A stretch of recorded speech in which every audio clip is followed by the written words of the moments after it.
first central mystery is, what is this monster and why are there so many crazy sound effects associated with it? Other than the fact that they're just trying to make it as mysterious as possible because they have no clue at this point what it's going to be, but there was this understanding that the audience was going to be projecting onto it and filling the gaps with their imagination. It's never been opened, but I've had this forever. And I guess at a certain point it was like, wait a minute, that's what it is. Why have I not opened this?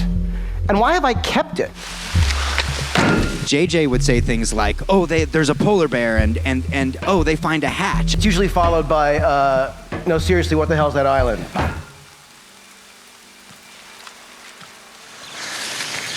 I was a regional collection supervisor for a box company.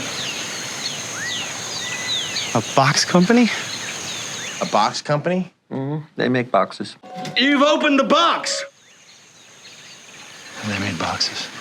And I started thinking, why haven't I opened it? And I realized that I haven't opened it because it represents infinite possibility.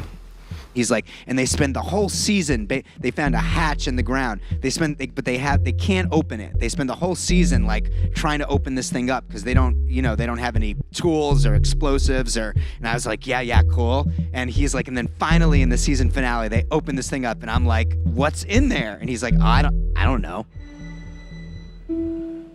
Let me put it so you'll understand. Picture a box. You know something about boxes, don't you, John? What if I told you that somewhere on this island, there's a very large box, and whatever you imagined, whatever you wanted to be in it, when you opened that box, there it would be. What would you say about that, John? So I'm making you up. Well, sorta. I'm part of your subconscious, man. And all these different apparitions and nightmares and weird one-off things that no reasonable person would expect to connect or pay off are the actual important things. What are you doing, man? I had a dream last night. It was a dream, but it was the most real thing I've ever experienced. He said it was a nightmare. Your people, watch them closely. Infected? Infected. He's not even running a fever. Kate sees a horse, nothing. Pretty much everybody's seen Walt wandering around the jungle, but when it's Charlie, it must be the bloody drugs, right? Is the monster a manifestation of the island? We don't know. We do know that when it looks at you, it seems to be able to process certain memories that you may have had. And some memories can become quite real. We have learned that the island is capable of these apparitions. You know, Jack can see his dead father. Walt, who is off, in some other place, mysteriously appears for Shannon and Saeed.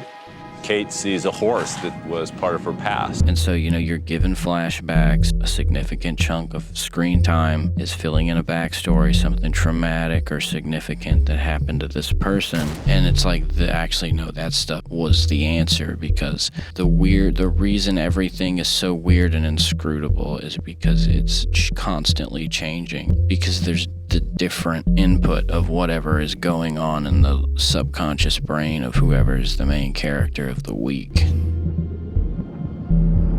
And the idea that the monster was kind of a quasi-ghost in the sense that it could take the form of the dead as it was reflected by the individuals that it was trying to ensnare, assault, intimidate, recruit, whatever. So Jack saw his dad, and Echo saw Yemi, and so on. Shannon saw Walt, who is not a. So the fact that Ben Linus could control the monster, and that the monster was in some way responsible for the whispers as well. So the idea is that the whispers was sometimes the monster, sometimes the actual ghosts of the island, and sometimes just like a horrific story problem that we were trying to weasel our way out of. But they were very, very scary, Josh, and that's what matters most. So you get the first moment in the show pretty early on where you have Jack is just chilling on the beach talking to Rose because he knows she's not coping well. But it's funny because it's like, this Jack guy doesn't cope very well. And it's just really cool looking back, like, yeah, this is the beginning of this concept already, where they're like, yeah, these people's pasts feed into the weird shit we're gonna throw at the audience. Because it's the same episode where the smoke monster sound is very conspicuous in Locke's literally very first flashback scene, where they set up like, this guy is unhappy. Noon. I heard you the first time, Randy. I know personal calls during office hours, Colonel.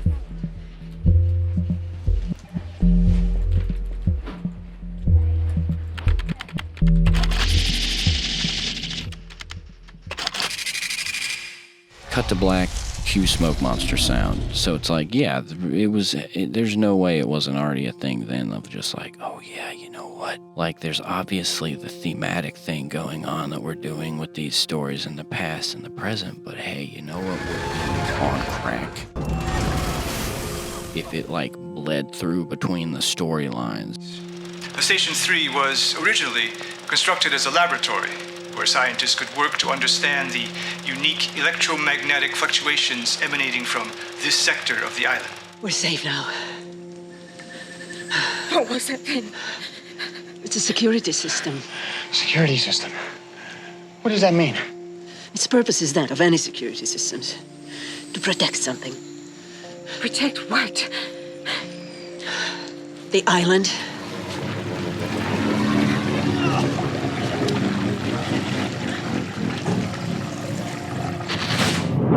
Can we draw some conclusions that maybe there's almost sort of a circulatory system to this island? The island itself is alive. Well, she does refer, there are references to that area of light as the heart of the island, so, right. You know. So like what I'm trying to say is the smoke monster is just a smoke monster. It's just a defense mechanism of this island that is burped out by this insane electromagnetic radiation that also happened to crash the plane. So it's like Jacob, he throws his brother in, he sees a smoke monster come out. What conclusion is he going to draw if he's not big into correlation is not causation? Like, he didn't keep throwing people in that light cave. Jacob is raised that way, super religious fundamentalist, head rock smash lady. Mother feels that guilt and so projects Claudia onto the smoke monster that is already in existence at the time of Jacob's childhood.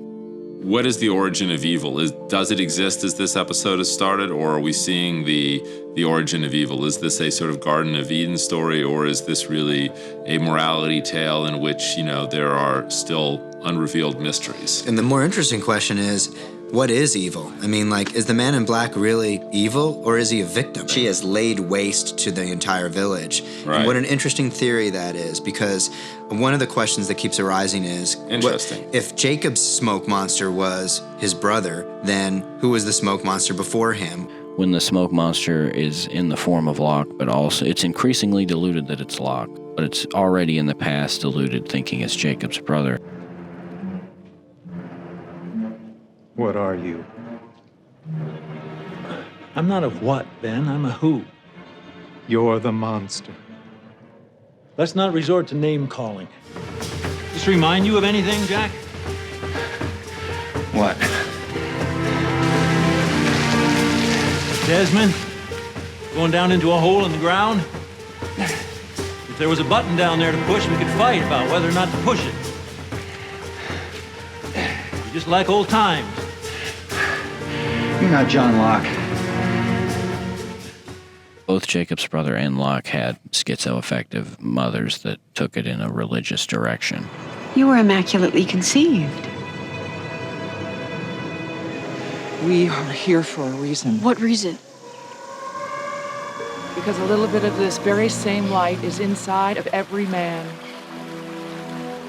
But they always want more. But you don't know in that scene when he's talking to Kate, like, which mentally ill mother was he talking about? Is he saying that as the man in black, or is he saying it as Locke? Looking back, it's like, isn't it a weird coincidence that the guy that has a long history of being conned and manipulated is the only one that ever sees anything? It's almost like he's getting dragged along and used to further the plot of the series. Rats in a maze with no cheese. You must make him take you to the question mark. Boone was a sacrifice that the island demanded.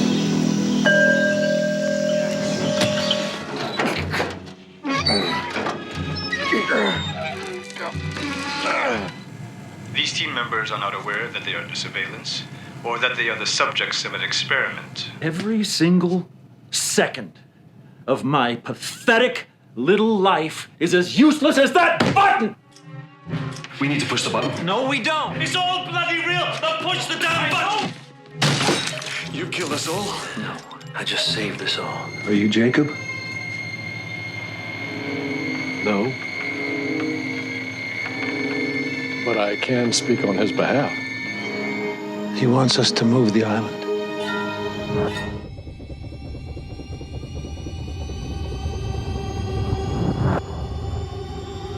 This is what he wanted. This is what he's been waiting for. Everything that he has done has been to get us here. He wanted to get us all in the same place at the same time. A nice enclosed space where we had no hopes of getting out of.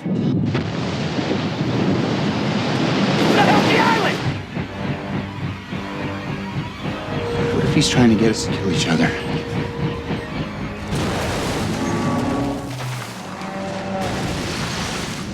Let me jump ahead and talk about the ending, because, like, that's really the thing that gets people heated. Go! It seems so out of nowhere, but that's the point. Remember, they send Desmond to this place.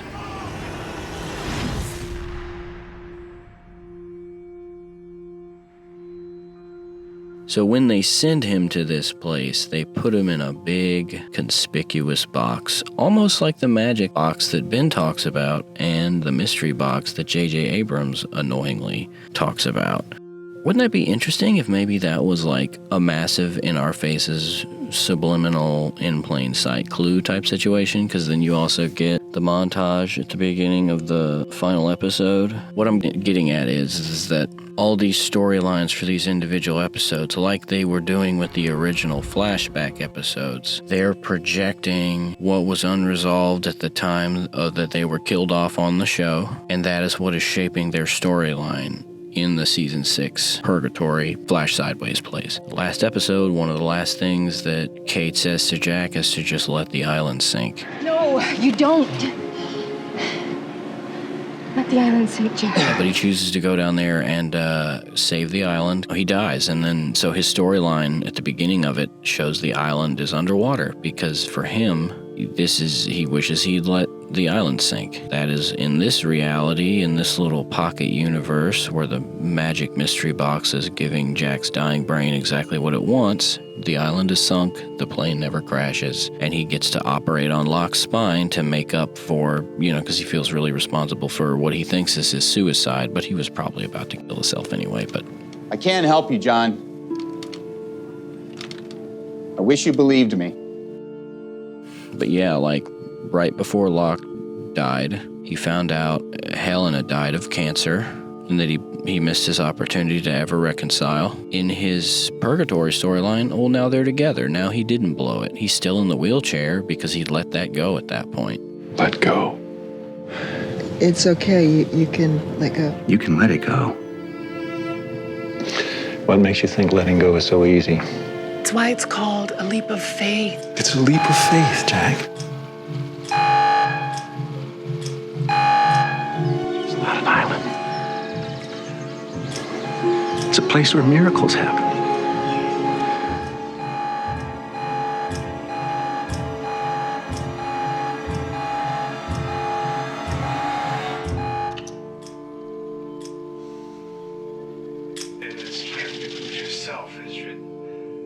Careful observation is the only key to true and complete awareness.